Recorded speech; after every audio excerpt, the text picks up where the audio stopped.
Oke, baik. Selamat pagi semuanya. Pagi Pak. Sebentar ya, saya. Ya Pak.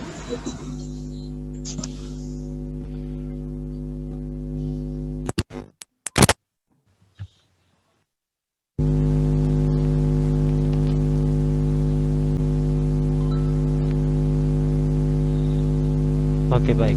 Bisa mendengar saya? Bisa Pak. Sebentar saya share screen dulu ya. Baik Pak.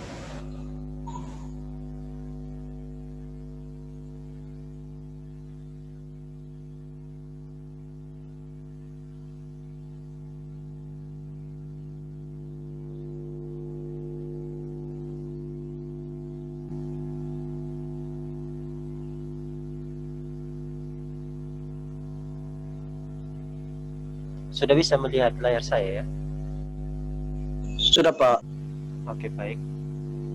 Sebelumnya kita sudah belajar itu tentang ruang lingkup geografi mulai dari pengertian, kemudian bagaimana perkembangan geografi tersebut. Nah, untuk pertemuan ini kita melanjutkan apa saja objek studi geografi dan apa saja aspek-aspek geografi tersebut. Jadi satu persatu kita pelajari. Pertama-tama kita masuk pada apa saja objek geografi. Nah, jadi setiap disiplin ilmu memiliki objek yang menjadi bidang kajiannya, semua itu ya. Jadi objek bidang itu ada dua, ada materialnya dan ada formalnya. Nah, apa perbedaan di antara kedua ini? Ada objek material dan ada objek formal. Kalau dia objek material berkaitan dengan substansi materi yang dikaji. Nah, itu dia objek materialnya ini, substansi materi yang dikaji. Sedangkan kalau dia objek formal berkaitan dengan pendekatan atau cara pandang, cara kita mempelajari daripada substansi materi ini. Itulah dia yang namanya objek formal.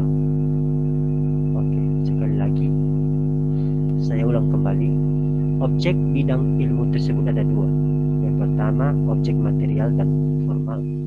Kalau dia objek material berkaitan dengan substansi materi yang dikaji, itu dia objek materialnya, berkaitan dengan substansi materi yang dikaji. Tapi kalau dia nanti objek formal berkaitan dengan pendekatan atau cara pandang yang digunakan untuk mempelajari, menganalisis, dan mengetahui daripada objek material. Nah, ini dia. Jadi pendekatan atau cara pandang itulah objek formalnya. Nah, jadi apakah kedua ini berkaitan? Berkaitan dan sangat berkaitan dalam disiplin ilmu.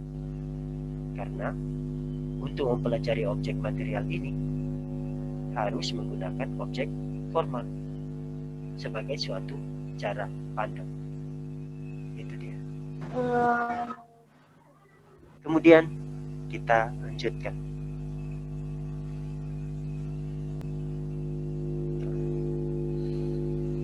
Sekarang kita masuk kepada objek material. Apa saja objek material tersebut, Pak? Nah, gitu. Apa saja objek material itu? Jadi objek material itu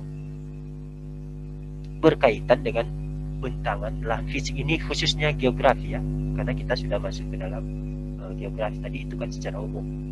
Nah, sekarang apa saja yang menjadi objek material dalam geografi itu? Nah, jadi objek material itu ada yang berkaitan dengan bentang lahan fisik ataupun lingkungan alam. Kemudian selain daripada itu lingkungan budaya dan sosial. Nah, sekarang kalau misalnya kamu lihat dalam gambar ini,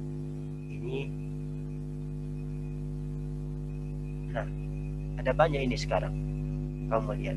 Ini merupakan gambar yang ada di sebelah kanan.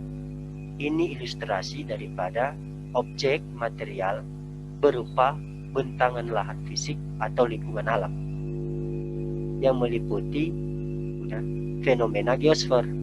Ini dia, fenomena geosfer. Nah, apa saja itu? Meliputi litosfer. Yang mana litosfer? Nah, ini dia ya, litosfer kan. Litosfer ini meliputi geologi, geomorfologi, dan pedologi. Nah, sekarang pertanyaannya, litosfer ini apa Pak? Kan gitu. Nah, litosfer ini merupakan lapisan batuan, litos dan sfer. Nanti ini satu judul besar nanti ini kita pelajari di kelas 10. Itu di bab 4. Nah, jadi kamu tinggal bersabar saja untuk masuk ke sana. Tapi saya kasih tahu gambaran umumnya bahwa litosfer itu merupakan lapisan batuan. Nah, apa saja lapisan batuan itu? Maka terbagi menjadi 3 nanti. Kita bisa belajar secara geologinya. Ini dia, ilmu geologi. Kita bisa belajar secara geomorfologinya bagaimana, dan pedologinya. Nah, kemudian kita masuk ke hidrosfer. Mana hidrosfer? Ini dia. Nah, hidrosfer ini juga nanti ini merupakan lapisan air. Kita belajar di bab 6. Nah, kita belajar di bab 7 di kelas 10. Itu mengenai hidrosfer, air. Hidro, air, sfer, lapisan. Maka dikatakan dia lapisan air yang tersusun atas 2 di sini juga. Ada oceanografi, bukan oceanografi ini ya, bukan A tapi O. Ini salah pengetikan. Oceanografi dan hidrologi. Kalau dia oceanografi ini mempelajari bagaimana perairan laut. Karena ocean itu adalah laut. Sedangkan hidrologi sendiri ini sebenarnya dari kata hidro, air, ilmu air, namun lebih diperkenankan mempelajarinya di daratan. Gitu dia. Nah, kemudian kita masuk kepada atmosfer. Nah, atmosfer. Nah, atmosfer ini sudah kita ketahui bagaimana dia. Atmo ini lapisan udara, ini lapisan udara, atmosfer. Dan ini merupakan lapisan udara yang juga terbagi atas 2, ada meteorologi dan klimatologi. Nah, ini mengenai cuaca dan iklim.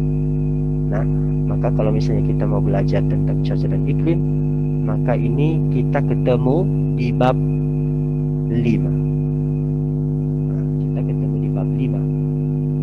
Di kelas 10 juga kita belajarnya. Jadi saya hanya memperkenalkannya karena berhubungan dengan objek material sebagai kajian. Nah, kemudian kita masuk ke, setelah itu apa? Biosfer. Nah, biosfer itu bagian daripada ini, dari kata bio itu makhluk hidup. Sfer itu lapisan, berarti lapisan makhluk hidup yang terdiri atas botani dan zoologi. Nah, di sini kita belajar bagaimana perkembangan makhluk hidup, hewan maupun tumbuhan. Nah, kemudian ada antroposfer. Antroposfer inilah yang saya maksudkan tadi. Ini dulu. Nah, ini ya. Yang dari sini ke sini ini dikatakan dia merupakan bentangan lahan fisik atau lingkungan alam. Itu dia diistilahkan. Tapi kalau antroposfer nanti itu bentangan lahan budaya. Nah, termasuk di situ dia. Kenapa? Karena antroposfer itu merupakan manusia di dalamnya. Bagaimana aktivitas masyarakat? Maka kita nanti itu juga belajar di kelas 11 bagaimana aktivitas masyarakat di dalam dinamika kependudukan. Itu nanti di kelas 11 belajarnya. Maka ini satu lagi topiknya, antroposfer ini, lapisan manusia. Itu dia. Nah, ini merupakan objek material. Nah, sekarang kita masuk kepada objek formal. Objek formal itu seperti apa? Objek formal sudah kita ketahui tadi bahwa untuk mempelajari daripada objek material wajib menggunakan objek formal sebagai sebuah pendekatan. Maka pendekatan apa saja yang dimaksud tersebut? Ini dia pendekatan tersebut. Yang pertama, kita mempelajari objek objek material menggunakan sudut pandang keruangan. Artinya di sini objek formal ditinjau dari segi nilai suatu tempat dari berbagai kepentingan. Nah, dari hal ini kita bisa mempelajari tentang letak, jarak, keterjangkauan dan sebagainya. Nah, sudut pandang apa yang kita gunakan di sana? Keruangan. Kita mempelajarinya berdasarkan ruang. Dasar kita adalah ruang. Itu dia maksudnya di situ. Nah, sehingga kita bisa melihat nanti letaknya di mana, jaraknya berapa. Saya ambil contoh, kita mau mempelajari pulau-pulau yang ada di Indonesia, tapi dalam konteks keruangan, ya, dalam sudut pandang kita keruangan. Maka kita bisa menghitung berapa jarak Pulau Nias ke Pulau Sumatera. Kita bisa menghitung berapa jarak Pulau Nias ke Pulau Simelu dan seterusnya. Kita bisa menghitung jarak dari Sabang ke Merauke. Bisa. Karena dasar kita adalah ruang. Berarti antara satu ruang dengan ruang yang lain kita bisa mengukurnya. Nah, itu dia. Itu sudut pandang keruangan. Sekarang kita masuk yang kedua, sudut pandang ke lingkungan. Nah, ini dia. Nah, kalau dia sudut pandang ke lingkungan, tentu ini kita harus mempelajari antara satu komponen dengan komponen yang lain, yang saling berkaitan. Dia mengatakan di sini bagaimana? Sudut pandang ini diterapkan dengan cara mempelajari suatu tempat dalam kaitannya dengan keadaan suatu tempat beserta komponen-komponen di dalamnya dalam satu kesatuan wilayah. Komponen-komponen tersebut terdiri atas komponen abiotik dan biotik. Abiotik itu misalnya seperti angin, ya. Biotik kan hewan, tumbuhan. Nah, apa hubungannya? Jadi saya ambil contoh. Ketika misalnya terjadi kebakaran hutan, ya kan? Kebakaran hutan, ataupun begini, manusia menebang pohon, ya, sebagai biotik ya. Ini dia. Nah, biotik sekarang, apa masuk ke situ? Nah, ini kan biotik. Manusia menebang pohon biotik. Kemudian, ketika manusia menebang pohon ini ditebang di mana? Misalnya di dataran tinggi, dekat dengan sungai.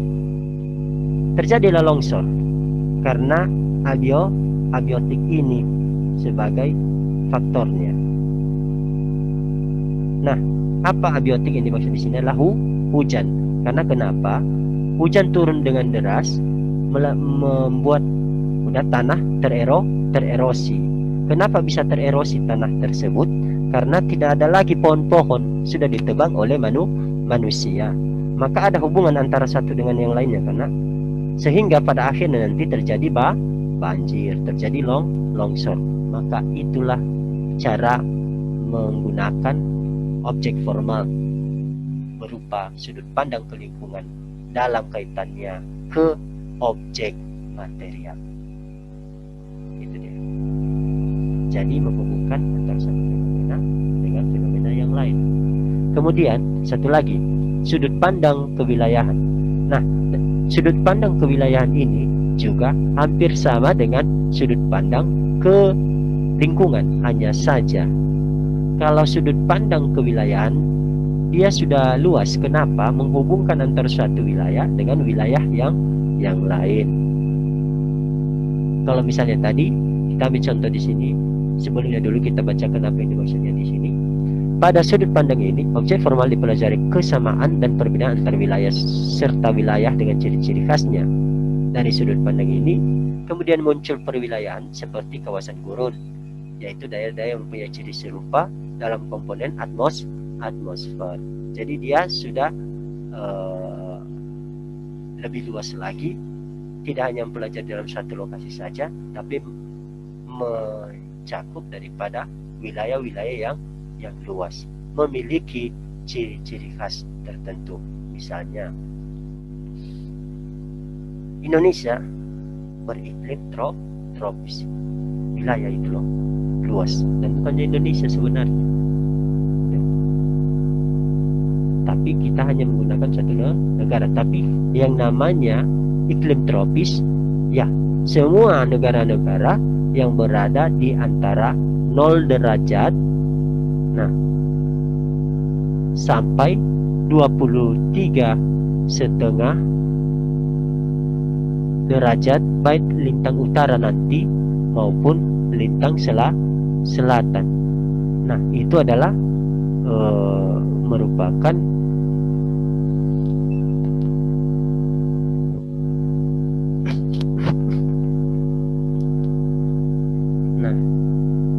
jadi itu nanti semua merupakan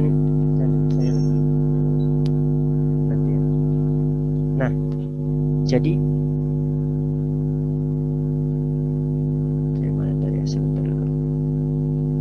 ini bisa kita, mungkin Anda sudah bisa melihatnya. Kalau misalnya dia nanti masuk ke dalam 0 derajat sampai 23,5 derajat, baik lintang utara maupun lintang selatan, semua itu beriklim tropis. Maka bukan hanya Indonesia tadi, sehingga ini sudah mencakup sudut pandang kewilayahan. Jadi kita untuk mempelajarinya, kita menggunakan sudut pandang kewilayahan, itu maksudnya. Nah, namun nanti kalau misalnya wilayahnya sempit, dalam satu lokasi saja, kemudian beberapa fenomena ada di dalamnya, maka kita menggunakan sudut pandang ke lingkungan. Karena kenapa? Ada hubungan antara biotik dengan abiotik. Kemudian selanjutnya, sudut pandang waktu. Nah, sebelumnya saya sampaikan dulu, pada umumnya objek formal itu hanya terbagi atas 3. Yang pertama itulah tadi yang sudut pandang ke ruangan, kemudian sudut pandang ke lingkungan, dan terakhir sudut pandang kewilayahan. Namun ada beberapa buku juga menambahkan sudut pandang waktu. Karena kenapa? Untuk mempelajari sesuatu fenomena juga, ya kita harus melihat berdasarkan waktu. Nah, makanya ada di sini sudut pandangnya waktu. Objek formal dipelajari dari segi perkembangan dari periode ke periode waktu untuk perkembangan dan perubahan dari waktu ke waktu. Nah, itu dia. Kemudian